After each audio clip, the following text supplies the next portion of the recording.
next speaker is going to be speaking to us by video, and considering all the issues that we had yesterday, I'd like to inquire and make sure he is available. Do we have Philippe van Nedervelde on the line? Okay, well, we'll give you a break for a second. In the meantime, I will tell you a little bit about Philippe. Philippe is a great friend of transhumanism and also of transvision. He is a Belgian virtual reality specialist, one of the pioneers in the field. He's also a public speaker and a media communicator with various futurist organizations going back quite a ways. He was one of the earliest developers of virtual reality, one of the proponents. I remember speaking to him when virtual reality was constrained in large part by the speed of the computers that it was running on. We now have computers that are not so constrained. And Philippe is putting together a new venture regarding a metaverse. If you want to see his views on virtual reality, you can see a 2010 documentary. It's entitled Inside the Metaverse, in which he predicted in the coming decades, virtual reality will simulate a copy of Earth and have an impact on nearly every aspect of life for most people on this planet. He happened to talk to me recently about a new venture. I'm under NDA, so I'll have to let him talk to you about it, and I'm sure he can do a fine job of it. Recording in progress. I see him up here now. Philippe. Hey, Sergio. Okay. Hello, everybody. Philippe van Nedervelde here, and thank you for having me at the Transvision 2021 in Madrid. Happy to speak here again. So my talk is about the rise of the metaverses. I'll tell you the true story of the past, the present, and my vision of the future of metaverses. So let's get started. Oops.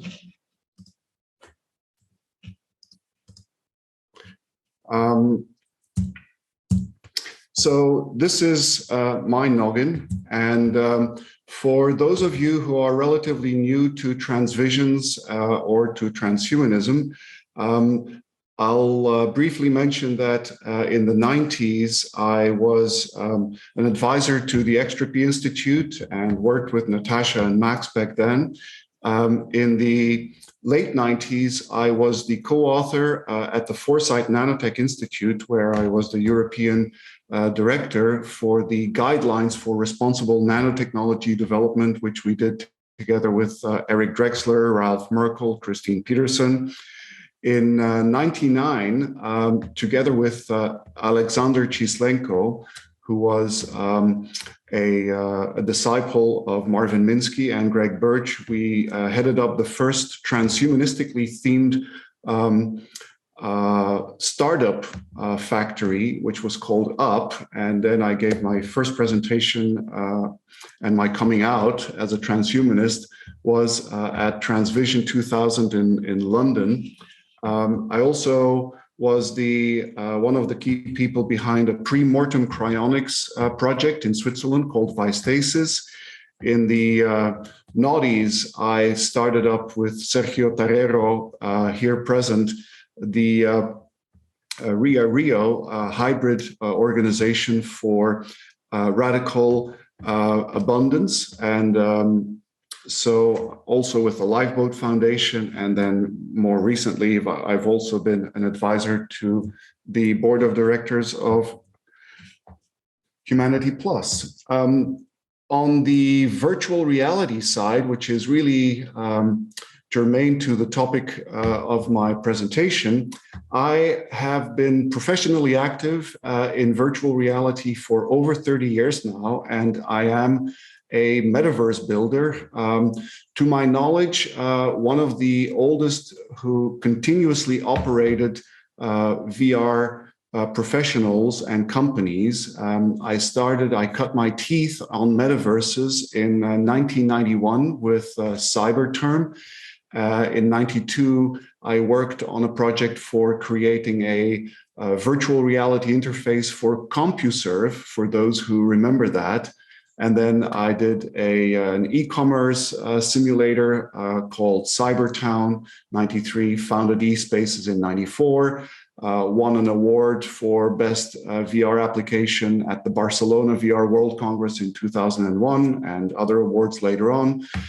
Built some early metaverses like Virtual Europe, Simsalagrim, iCity, which was for the Jewish diaspora, and for a company in Los Angeles called Integrated Virtual Network, who have been doing the Nexos for many years. So what is a metaverse? Well, you probably have heard some media attention speaking about the metaverse recently. That is not what a metaverse is. A metaverse is a persistent social virtual world where one can live, create, work, and play.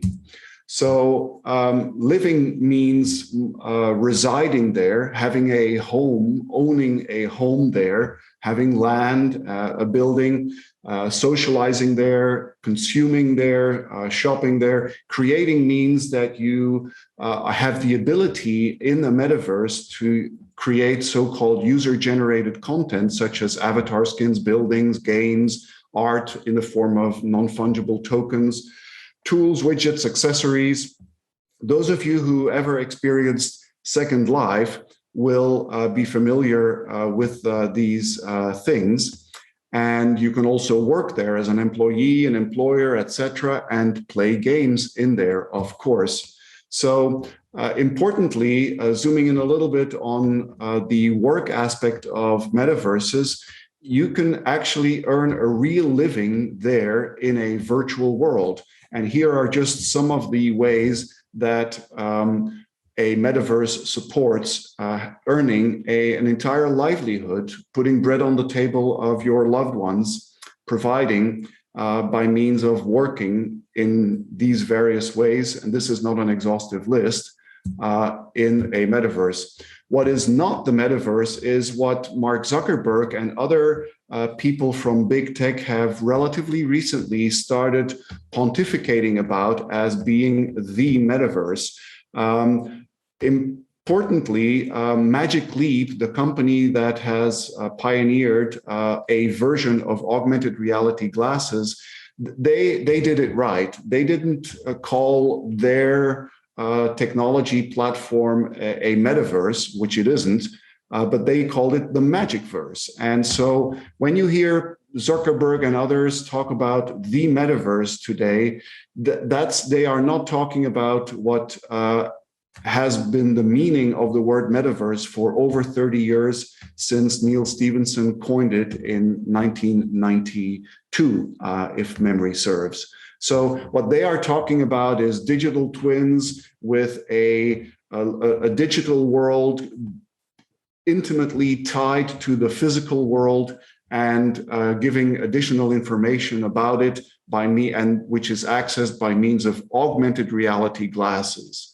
So be careful not to conflate the two and to realize that when we are talking about a metaverse, we are talking about things like Second Life, for those who remember that, or for those who have seen the science fiction movie by Steven Spielberg called Ready Player One, after Ernest Cline's sci-fi novel of the same name. There was a metaverse at the core of that entire movie called the Oasis. And so the Oasis is a fictional metaverse, but it has all of the features that I mentioned in the definition a little bit earlier. So we are talking about, in effect, an immaterial plane of existence, which, by the way, as a side comment, means that metaverses really are both deeply ancient as well as hyper new,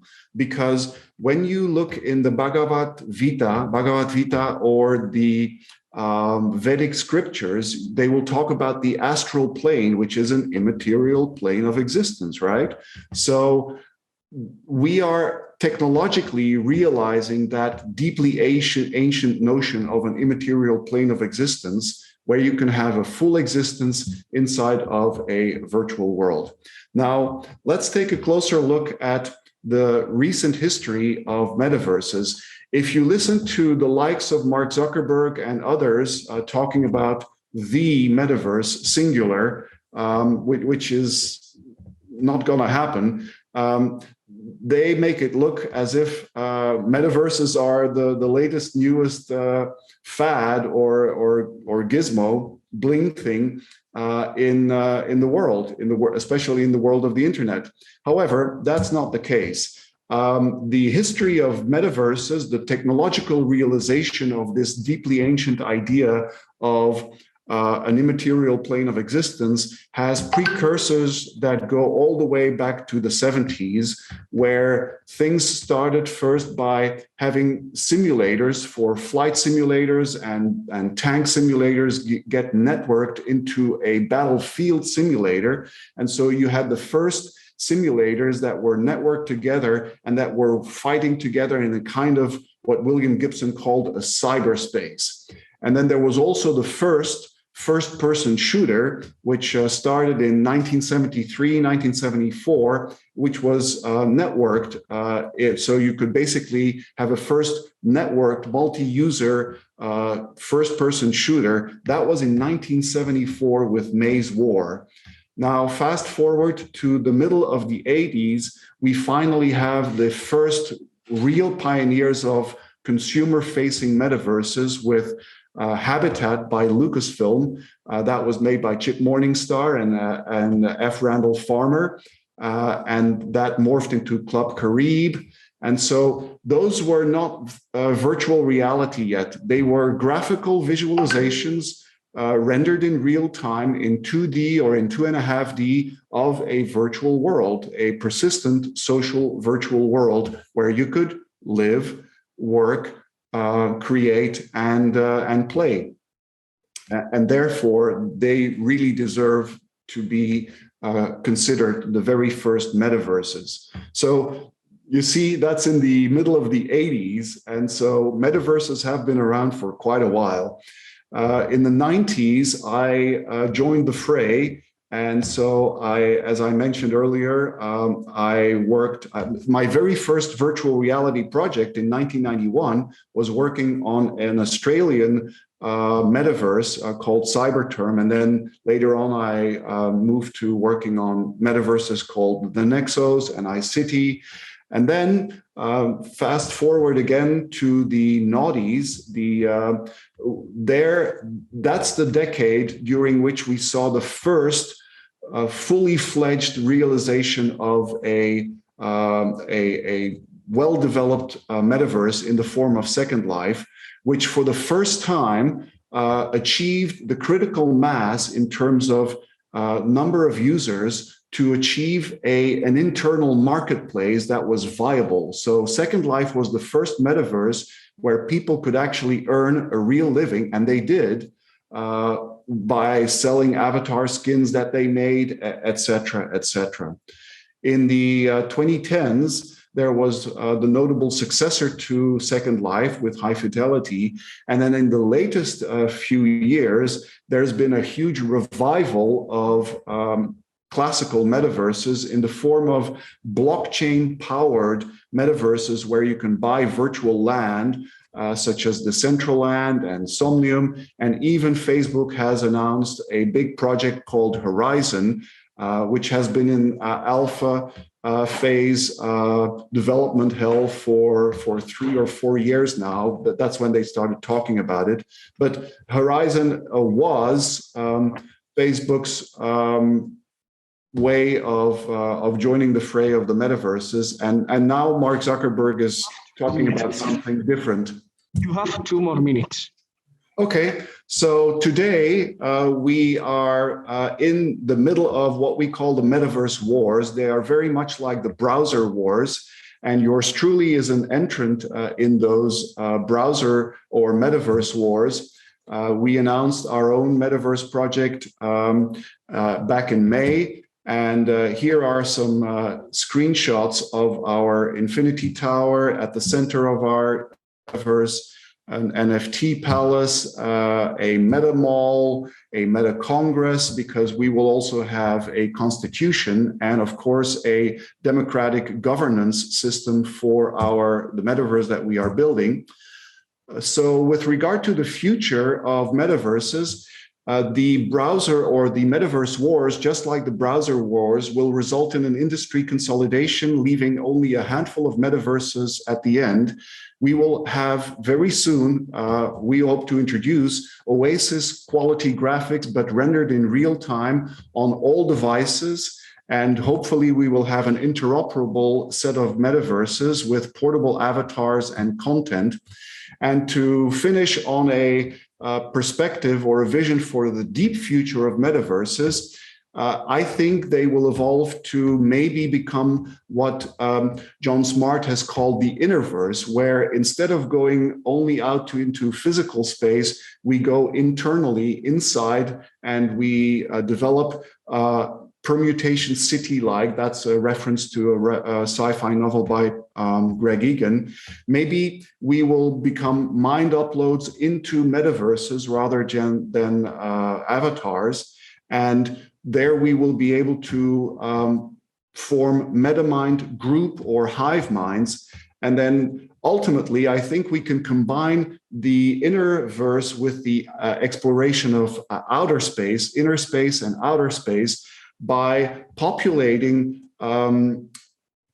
exploratory Van Neumann probes, which are nanoscale spaceships, with entire metaverses as their payload. So you would basically go and explore the universe, the physical universe, at a significant fraction of light speed by having an entire metaverse with mind uploads on board of such nanoscale spaceships, exploring the innerverse or the inner space and the outer space at the same time. That's what I had for you, and that's a lot to take in and to think about. I don't know if there's any time for Q&A. If there isn't, I am available offline for people who would like to follow up on my presentation. Thank you, Philippe, for that excellent and perfectly timed presentation.